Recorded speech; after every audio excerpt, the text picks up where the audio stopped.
اعوذ باللہ من الشیطان الرجیم بسم اللہ الرحمن الرحیم۔ خواتین و حضرات، کمپیوٹر اور انٹرنیٹ کے گیمز و دیگر اپلیکیشنز کے بعد اس وقت دنیا میں سب سے زیادہ تباہ کن جو ایپ استعمال ہو رہی ہے اس کا نام ہے ٹک ٹاک۔ ناظرین، اس پر بات کرنے سے پہلے نئے آنے والے ساتھیوں سے گزارش ہے کہ چینل کو سبسکرائب کر کے گھنٹی کے بٹن کو بھی دبا دیں۔ خواتین و حضرات، ٹک ٹاک نامی ایپ اس وقت دنیا کے 150 ممالک میں استعمال ہو رہا ہے۔ ناظرین، یہ خاصتاً یہودیوں کی ایجاد ہے۔ چائنا نے اسے 2016 میں لانچ کیا اور اب تک اس کے 500 ملین سے بھی زیادہ یوزرز ہیں۔ اور ناظرین، یہ صرف اسلام ہی نہیں بلکہ دوسرے مذاہب کو بھی بدنام کرنے کی بہت گہری سازش ہے، کیونکہ یہودیوں کا ایجنڈا ہے ون ورلڈ آرڈر کا، اور وہ اسی کو کامیاب بنانے کے لیے یہ سب کھیل رہے ہیں۔ خواتین و حضرات، آپ دیکھیں گے کہ یہودیوں کے علاوہ ہر مذہب کو اس ایپ میں مذاق بنایا جا رہا ہے۔ بعض لوگوں کا کہنا ہے کہ ٹک ٹاک یوزرز فحاشی اور عریانیت میں بالی ووڈ کے فلمز ایکٹرز سے بھی آگے بڑھ چکے ہیں۔ شرم و حیا کا جنازہ نکل چکا ہے۔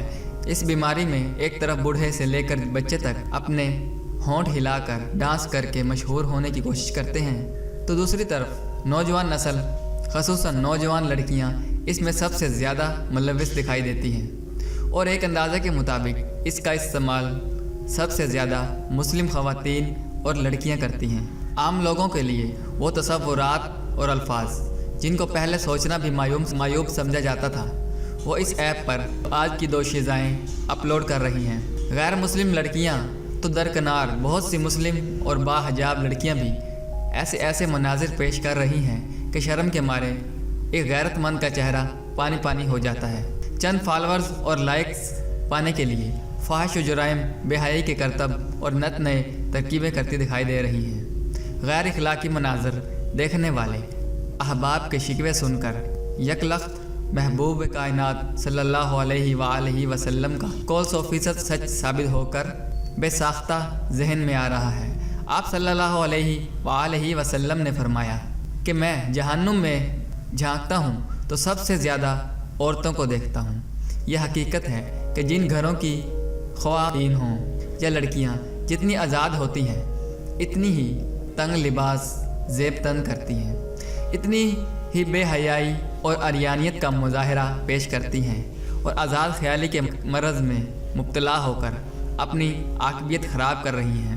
نبی اکرم صلی اللہ علیہ وآلہ وسلم نے اس کی بابت بھی پیشن گوئی فرمائی تھی۔ آپ صلی اللہ علیہ وآلہ وسلم نے فرمایا کہ قرب قیامت کی علامتوں میں سے ایک علامت یہ بھی ہے کہ عورتیں اتنا چست اور تنگ لباس پہنیں گی کہ گویا وہ ننگی ہوں۔ ناظرین، یہ حدیث بھی میوزیکلی اور ٹک ٹاک نامی اپلیکیشن پر 100% درست ثابت ہوتی ہے، کیونکہ اس پر 99% لڑکیاں اس طرح کے چست لباس پہن کر ناچتی اور گاتی نظر آتی ہیں۔ اور یہ جگہ آپ صلی اللہ علیہ وآلہ وسلم نے قیامت کی نشانیاں بتاتے ہوئے یہ بھی فرمایا تھا کہ شرم و حیا بالکل ختم ہو جائے گا، بدکاری اور زناکاری عام ہو جائے گی، ناچنے اور گانے والی عورتیں عام اور گانے بجانے کے ساز و سامان موسیقی بھی عام ہو جائے گی۔ آج ہم دنیا کا جائزہ لیں تو اس حدیث کا ایک لفظ، ایک جملہ مذکورہ ایپ پر صادق آتا دکھائی دیتا ہے۔ مسلمان والدین کے لیے غور کرنے کا مقام ہے کہ ہماری لڑکیاں کہاں برباد ہو رہی ہیں۔ ہمیں ان جیسے بے حیائی کو فروغ دینے والی کمپنیوں سے کوئی شکوہ نہیں اور نہ ہی کوئی سروکار۔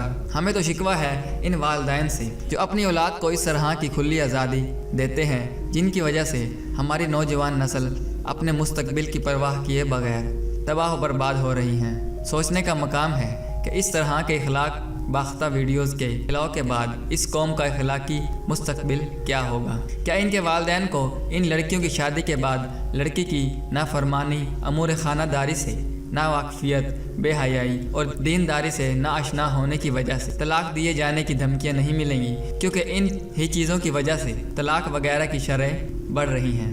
آج ضرورت اس بات کی ہے کہ گھر کے ذمہ دار اور خواتین اپنے لڑکے اور لڑکیوں کی ایکٹیویٹی پر نظر رکھیں اور ان جیسے اپلیکیشن کے نقصانات سے انہیں باخبر کریں، ورنہ خواتین و حضرات، اسرائیل جو کہ دجال کا پیروکار ہے اپنے مقصد میں کامیاب ہو جائے گا۔ آپ اگر اسرائیل کے بارے میں سرچ کریں تو آپ کو پتہ چلے گا کہ اسرائیل میں فحاشی پر بین ہے اور وہاں کوئی ایسا پروپیگنڈا یا ایسی فحاش فلمیں یا فحاشی سے متعلق کوئی بھی مواد آپ کو دکھائی نہیں دے گا۔ یہاں تک کہ اگر اسرائیل میں آپ کو کوئی فحاش فلم دیکھنی ہو یا انٹرنیٹ پر سرچ بھی کرنی ہو تو آپ کو باقاعدہ پرمیشن لینی پڑتی ہے۔ اس پرمیشن ملنے کے بعد آپ کو بتانا پڑتا ہے کہ آپ نے کس کیٹیگری کی فلم دیکھنی ہے۔ ناظرین، اسرائیل تو اپنے معاشرے کو اس حد تک اس چیز سے دور کیے ہوئے ہیں اور ہمارے ماحول کو خراب کرنے کی کوشش کر رہا ہے۔ ناظرین، میری دعا ہے کہ اللہ تعالی ہمیں اس کے شر سے بچائے، آمین۔